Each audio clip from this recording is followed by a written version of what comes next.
He humiliated the boy for $5. He did not know he was turning away his own blood. The Bella Vista breathed the kind of luxury only Manhattan's Upper East Side can afford. French crystal caught the soft light of late afternoon. Heavy oak tables held New York's financial elite. The scent of fresh pasta and expensive wine drifted through the room like a perfume of status. Every detail shouted exclusivity, from the tailcoat servers to patrons who spent more on a bottle of wine than most earned in a month. Ethan, 12 years old, stepped in like a wrong note in a symphony of wealth. His scuffed sneakers and plain backpack clashed with Italian shoes and leather handbags. But his green eyes, uncannily familiar to anyone paying attention, held a resolve beyond his years. In his backpack he carried not school books, but a handmade wooden box filled with brownies his mother, Sarah, had taught him to bake. He approached table 12, where Mr. Jonathan Harrington, 45, sipped a $800 Bordeaux while reviewing hedge fund documents. Harrington was the embodiment of Wall Street's success: custom suit, Swiss watch worth more than a car, and the posture of a man accustomed to obedience. "Sir," Ethan began, his voice a little shaky but steadying, "would you like to try a homemade brownie? They are $5. My mother makes the best in New York." Harrington did not look up. He kept reading, impatient fingers drumming the table. "Not interested, kid. Go bother someone else." Ethan held on, driven by the need to help his mother. "They are really good, sir. My mother." Harrington finally looked up, and something odd happened. The impatience on his face froze for a beat. His own green eyes, identical to Ethan's, narrowed, as if trying to solve a familiar puzzle. "I said no." Harrington cut in, though his voice had lost a shade of its iron. He studied the boy, noting without meaning to how Ethan tugged at his earlobe exactly the way he did when he was nervous. Mike, the security guard, watched from his post near the door. A former Marine, he had an instinct for tension. He saw not only the humiliation poised to strike, but a strange nonverbal link, the same stance, the same movement of the hands, even the identical tilt of the head when speaking. "Please, sir." Ethan persisted, his fingers, long and artfully angled like Harrington's, trembling slightly as he held the box. "Just $5. That was when Harrington made his mistake. Irritated by the confusion he felt, by the troubling sense of familiarity, he chose to reassert his power in the cruelest way. "You think I, Jonathan Harrington, would eat that street thing?" His voice rang in the quiet restaurant. "Go get a real job, kid. Stop begging." The word begging cut the air like a knife. Ethan flinched as if struck, his eyes, the same green as Harrington's, filling with tears he refused to shed. Mike started forward, his face a mask of contained outrage. But Mrs. Giovanni, the 65-year-old owner, arrived first. She had watched from the beginning, her keen eyes catching not only the humiliation, but the details others missed, the photograph peeking from Ethan's backpack. Sarah, young and radiant, her former favorite chef, with the same green eyes that now shone with tears in the boy's face. Jonathan," Mrs. Giovanni said softly, with a command that made him stiffen. "In my house, we treat every age with respect. Especially children." Harrington looked ready to retort, but something in her expression halted him. She did not look at him, but at Ethan, with a recognition deeper than mere compassion.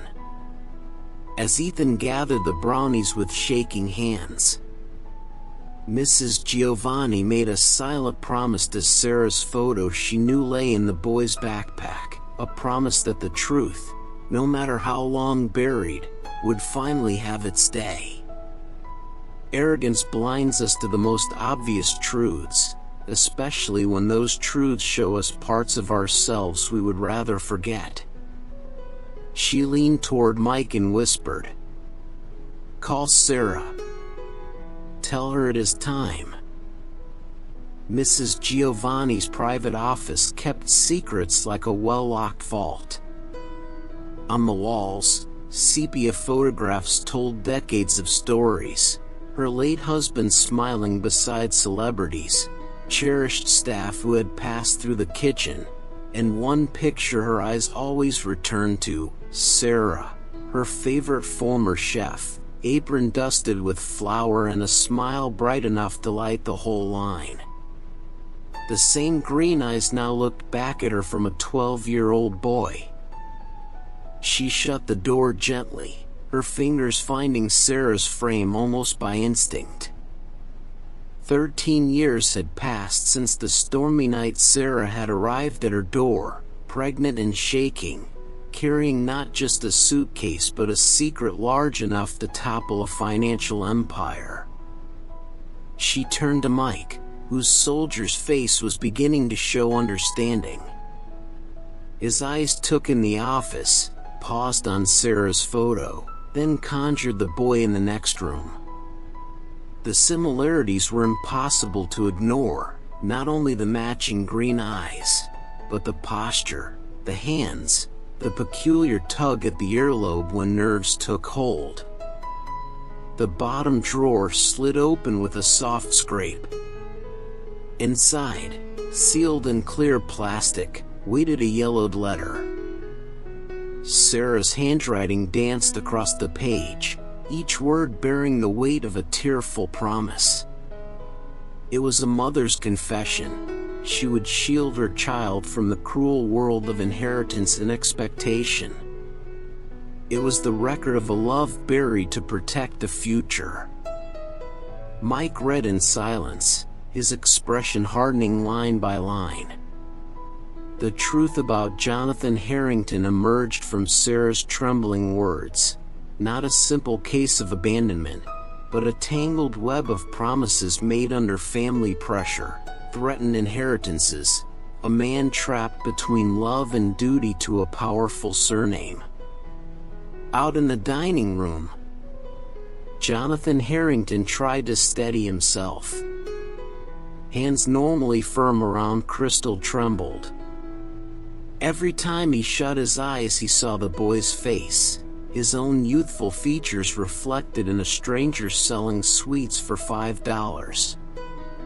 The dimple in the chin inherited from his mother, the Harrington green eyes, the stubborn knit of the brow when challenged.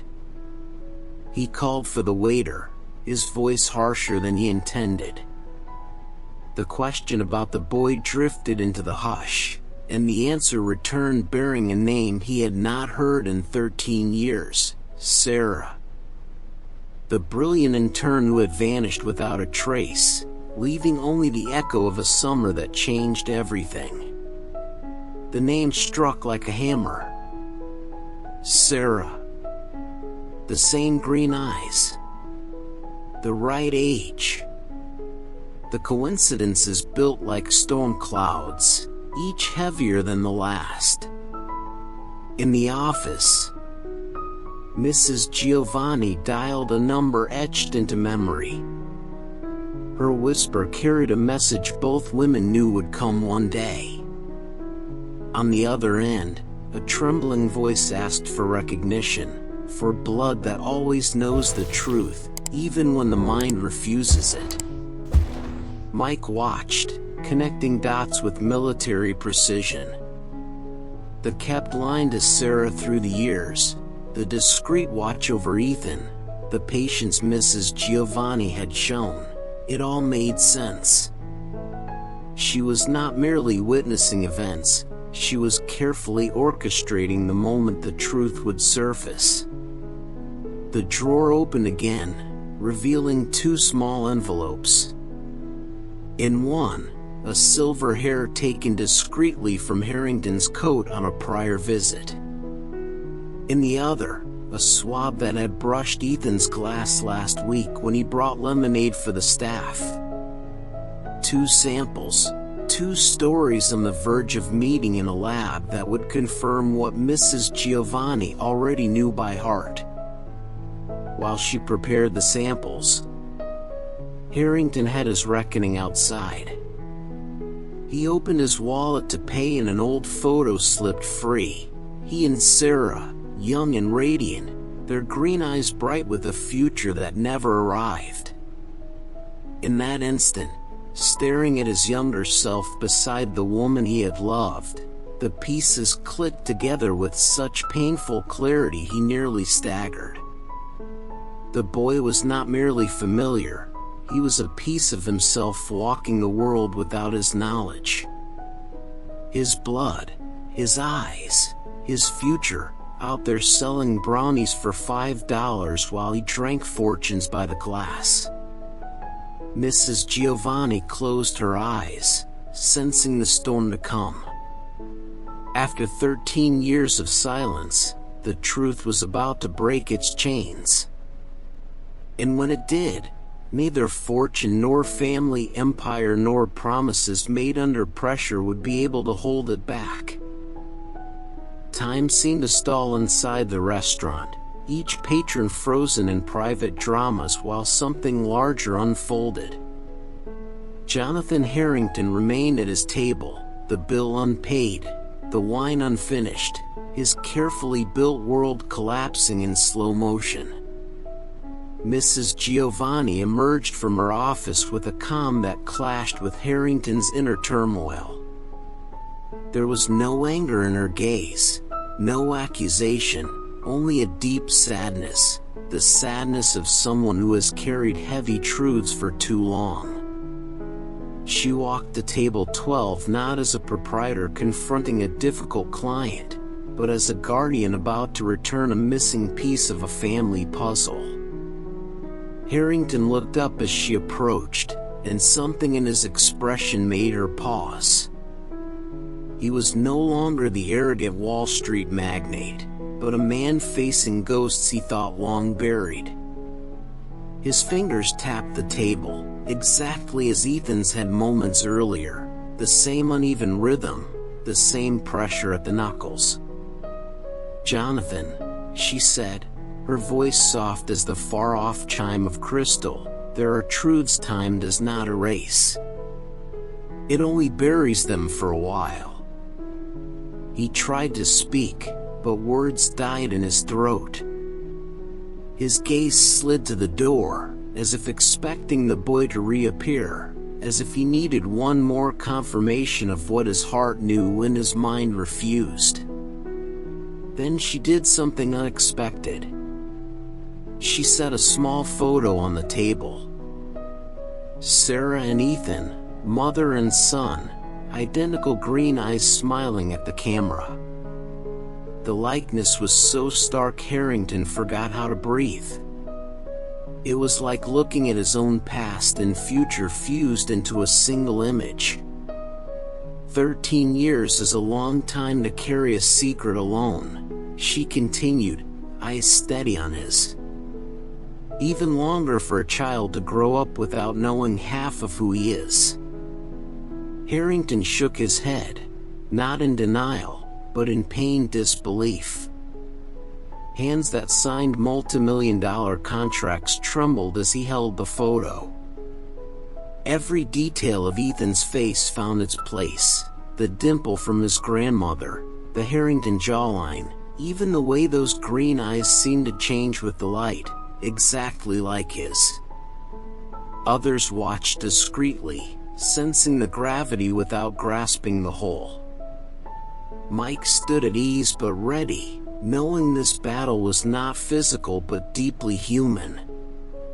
Mrs. Giovanni slipped the photo back into her pocket. Some choices chase us, Jonathan. Others simply wait, patiently, until we are ready to face them.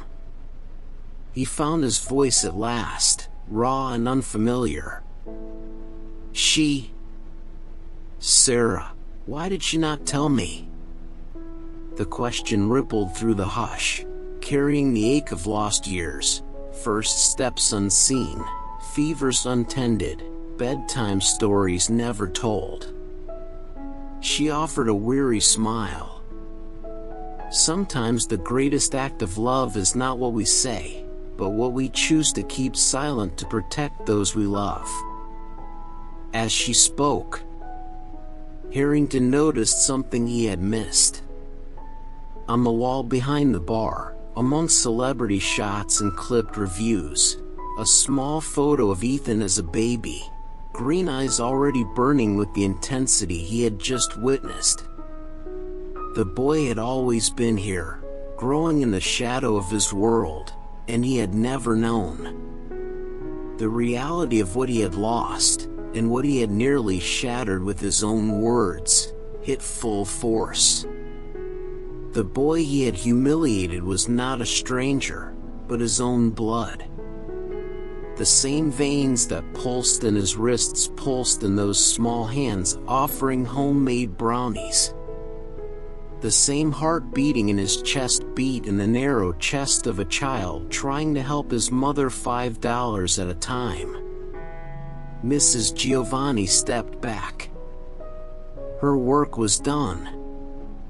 There was no need for more words. The truth now lived in Harrington's eyes, in the slump of his shoulders, in the ragged breath of a man trying to absorb the impossible. The magnate who commanded boardrooms now looked small and lost at his own table. His defenses fell away, his social masks dissolved, leaving only a man facing the cost of choices made a lifetime ago.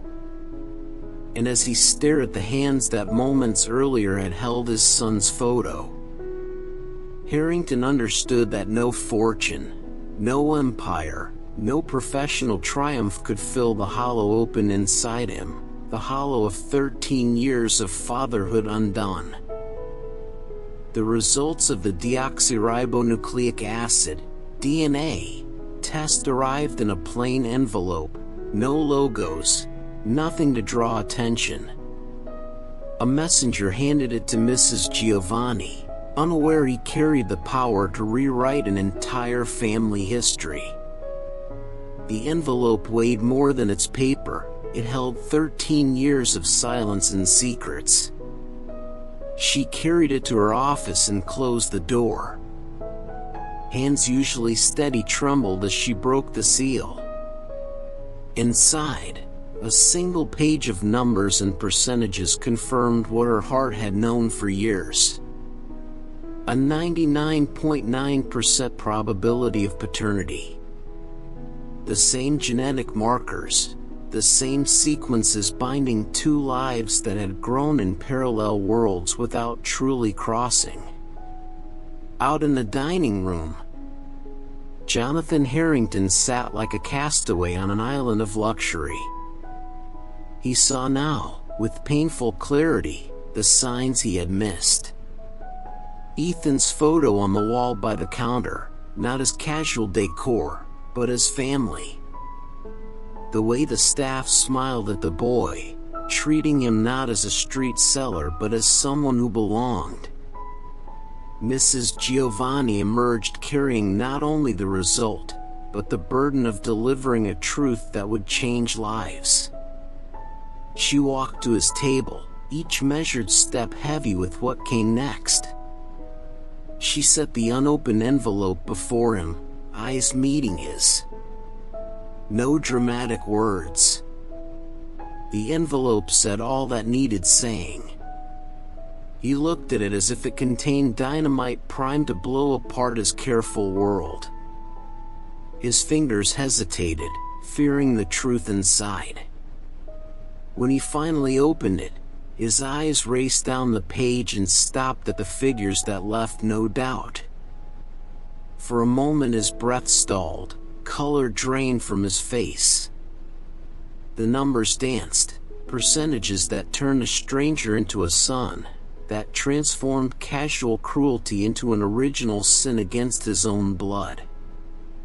Every detail of their encounter gathered new meaning. Every hard word he had thrown now echoed like a curse against himself. She watched in silence as he took it in. She saw the exact instant the truth breached his defenses, his shoulders folding under the weight, his hands shaking around the sheet, his eyes shutting as if to block a reality too heavy to bear. When he finally looked up, there was no doubt left. Only a deep and terrifying pain. The pain of a man who discovered he had wounded the one person in the world who carried his blood, without knowing. Does Ethan know? He asked, voice so low she barely heard. She shook her head. Sarah kept her promise. She protected you from losing your inheritance, and she protected him from growing up knowing he was rejected before he was born. The word inheritance made him flinch. His mind sprinted through the clauses of the family will, the demands for legitimate lineage, the veiled threats of disinheritance that had shadowed him for years. Everything he had built, every fortune amassed, suddenly felt small beside the simple truth that he had a son he had never met. She set another photo on the table. Ethan, newborn, green eyes already fierce with the father's intensity. He was born on a stormy night, she said gently. Sarah almost died. She whispered your name between the pains, knowing you would never hear it. He touched the image, as if paper could yield the softness of a baby's skin. The total of what he had missed, first steps, first words, fevers, bedtime stories, crashed over him. Billions could not buy back a single lost moment. The restaurant fell away. There was only the man, the truth, the empty years that would not return. Harrington understood at last. Some debts do not yield to money, some wounds do not close with wealth, and some chances, once lost, never come again. And with proof in his hands, he learned that the sharpest truth was not that he had a son he did not know, but that he was a father who had failed before he ever had the chance to try. The promise Sarah made to Jonathan Harrington rose like an underground river finally breaking the surface. In her office, walls ready to witness the whole of it, Mrs. Giovanni led the shaken man to the heart of a sacrifice more than a decade long. She opened a carved wooden box that held no jewels or bonds, but memories and difficult truths. Inside, letters arranged by date told the story Jonathan never knew, the story of a woman who chose anonymity to protect both the man she loved and the child she carried. The first letter came from the night Sarah discovered she was pregnant. Her unsteady words spoke not of joy, but of fear that the Harrington family would find out and destroy Jonathan. She wrote of veiled threats overheard that summer, of the uncle who watched every move, of whispered talk about inheritances tied to the purity of the lineage. Harrington read with growing horror, every line exposing the pressure he thought he had hidden from Sarah. She knew. She had always known about the expectations crushing him, about the $500 million that depended on spotless conduct.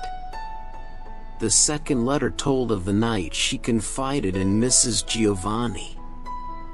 The pain on those pages seemed to bleed through the paper. Sarah chose to leave, to swear eternal silence, to raise Ethan alone and poor rather than watch Jonathan lose everything because of them.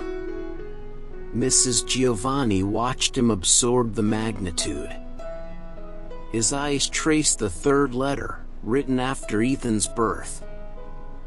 Sarah described a baby whose eyes were mirrors of Jonathan's, whose tiny fists closed like his, whose smile bore the same dimple. She wrote of nights whispering stories about a heroic father Ethan would never meet, building a perfect ghost to fill the void. The fourth letter came on Ethan's first birthday. Sarah wrote how the boy already showed traits that were his father's exact copy, the same stubbornness, the same restless curiosity, even the tilt of the head when concentrating. She confessed the fear that one day Ethan would learn the truth and hate her for depriving him of a father. Harrington held the letters like sacred relics, his hands shaking not with shock now, but with overwhelming feeling. Each word was proof of a love so pure it chose solitary suffering over the chance of harming the man she loved. At last, Mrs. Giovanni spoke, her voice breaking the laden silence. She made me promise to reveal the truth only if you discovered it by accident, or if Ethan was in danger. She believed loving you meant protecting you, even if it cost her everything. The letters that followed chronicled Ethan's growing up, first steps, first words, school struggles, small triumphs. Sarah documented it all, as if one day Jonathan might read and know the son he had never seen. She wrote that Ethan inherited not only his father's features, but his love of numbers, his curiosity about how things work, even his taste for dark chocolate. The final letter was the newest, written 6 months ago. Sarah explained that Ethan had begun selling sweets not out of dire need, but because he wanted to help, because he saw his mother working late and wanted to contribute. She wrote of the proud ache of watching her son show the same work ethic and sense of responsibility she had admired in Jonathan. Harrington closed his eyes, the letters resting on his lap like a precious, painful weight. He understood that the greatest act of love anyone ever did for him had been kept secret for 13 years. While he built financial empires and amassed fortunes, Sarah built a decent young man and amassed silent sacrifices. The irony was so bitter it almost drew a laugh. He had spent years surrounded by people who wanted his money, his power, his influence, while the one person who truly loved him stayed away to protect him. And the child he never knew had inherited not his wealth, but his character, work ethic, responsibility, determination, the qualities that had made Jonathan successful in the first place. Mrs. Giovanni watched the moment he understood the whole truth. This was not only a lost son. It was a love so deep it chose anonymity over harm. And it was a boy who, without ever knowing his father, carried inside him the best of the man Jonathan Harrington might have been if money and power had not clouded his sight. The full scope of the plan Mrs. Giovanni had orchestrated emerged like a veil lifted from a painting Harrington thought he understood. She led him into the most private corner of her office, where a wall of monitors showed different angles of the restaurant, including the table where the humiliation had unfolded hours earlier. The screens held more than the present, they stored past visits. She cued a file of Harrington and earlier meals, treating staff with a chill that now seemed prophetic. She had gathered not only DNA, but a pattern of behavior that foreshadowed what finally happened with Ethan. Harrington watched himself with mounting shame, his arrogance, his impatience, the patronizing tilt toward those he deemed beneath him.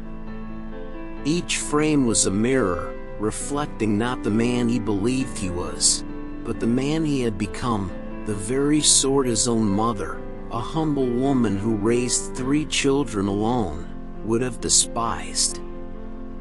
Then came the deeper link. She had not only been Sarah's friend, she had been a childhood friend of Harrington's mother. She had known little Jonathan before the family fortune hardened him, before family expectations crushed the gentle boy who used to carry snacks to the unhoused in his poor neighborhood. "Your grandfather came to me when you took over the firm," she said softly. "He feared what power would do to you. He asked me to watch, to intervene if you began to lose your humanity." The words struck like blows. His grandfather, the man he idolized, who taught him everything about business, had also seen arrogance taking root. He chose an outsider, Mrs. Giovanni, to be Jonathan's conscience when his own failed. The plan revealed itself in layers. She had stayed in touch not only with Sarah, but with his grandfather until the old man's death. Together, they had not set a trap to ruin him, but an opportunity to rediscover himself before it was too late. The recordings continued, showing Ethan on past visits. She pointed out how she had created moments for father and son to cross paths without truly meeting. How she placed Ethan to sell at the hours Harrington lunched. How she urged the boy to approach table 12, the magnate's favorite. Everything was calculated, she said without apology. "From the hair I took from your coat to the exact moment Ethan would walk in today, I knew you would eventually see the likeness. I only hastened it." Harrington understood. This was not malice, but mercy. She and his late grandfather had fashioned a moral safety net to catch him when his humanity began to slip away. The final clip made his heart stumble. His grandfather, frail and near the end, dictating instructions to Mrs. Giovanni. The tremor in his voice could not hide the steel. Better to see his grandson lose the fortune than lose his soul. A legacy of character was worth more than any sum. "He left a clause in the will you never knew," she said. "If you proved worthy of finding your humanity again, the fortune would be yours. If not, it would go to charity. Today was not about inheritance, it was your last chance." He stared at the screens, at proof that he had been tested for years without knowing. He had failed, right up until the divine ambush of meeting his own son forced him to face what he had become. The snare was not set to destroy him, but to save him. The plan was not punishment, but redemption. And Mrs. Giovanni was not his enemy, but the last link to the boy he once was, the boy his mother raised, his grandfather loved. Sarah chose to protect at the price of her own happiness. Watching his slide from compassion to arrogance, Harrington finally saw the whole truth. Fortune, power, success, they were mirages that pulled him from his core. The only inheritance that mattered was out there somewhere, selling homemade sweets for $5, carrying inside him the best of what Jonathan Harrington could have been. The restaurant closed its doors to the public that night, but inside, a deeper renovation was underway. Jonathan Harrington remained at the table where his life had collapsed and been reborn within hours. Sarah's letters before him like a testament to a love that endured time. Mrs. Giovanni brought Ethan back, not as a street seller, but as someone who finally belonged. He entered carefully, green eyes, so identical to the man at the table, trying to understand. He still carried his box of brownies, but now it was a symbol not of need, but of resolve. Harrington looked up, and for the first time, Ethan saw not the arrogant man who had shamed him, but someone vulnerable, broken, and real. The same eyes that had flashed with disdain now shone with unshed tears, with feelings long suppressed. Without words, Harrington reached out, not for a sweet, but to touch lightly the face of the son he had never known. His fingers shook, tracing the jawline that mirrored his own, the dimple from his grandmother, the green eyes that told a family story Ethan had never heard. I did not know," Harrington whispered, voice heavy with 13 years of absence. "Your mother, she protected me from myself." Ethan looked from him to Mrs. Giovanni, who gave a small nod. The truth, at last, could breathe. And instead of anger or accusation, what rose in the boy was understanding beyond his age. "She always spoke of you," Ethan said softly. "Not by name, but she said I had the eyes of someone very special. That I had the courage of someone who faced the world alone." The words struck hard. Sarah had not merely kept the secret, she had built an honorable ghost to fill the hollow his absence made. She had taught her son to admire the father he did not know, without revealing who he was. The door opened again. Sarah stood in the threshold, her own green eyes, weathered now by years of solitary fight, meeting Harrington's after more than a decade. There was no anger in them, only a deep sadness and a love time could not erode. He rose, legs unsteady, and crossed to the woman who had sacrificed everything. When they finally stood face to face, words felt unnecessary. Everything was in their eyes, the love of the past, the sacrifice of the present, the hope of what might come. "I renounced the inheritance," Harrington said, his voice firm for the first time since the truth surfaced. "All of it. Every cent. I choose my son over any fortune." But Sarah shook her head, a sad smile touching her lips. "I did not love you for your money, Jonathan. I did not protect you so you would lose it. I loved you for the man you were, the man who is still there, somewhere." Mrs. Giovanni watched, knowing her work was complete. She had not only revealed the truth, she had created the space for redemption. The moral snare, she said, had not destroyed him, it had freed him from the prison he built around his heart. In the days that followed, Bella Vista witnessed not an ending but a true beginning. Ethan kept selling his brownies, now by choice, watched by a quiet partner who took pride in every sale.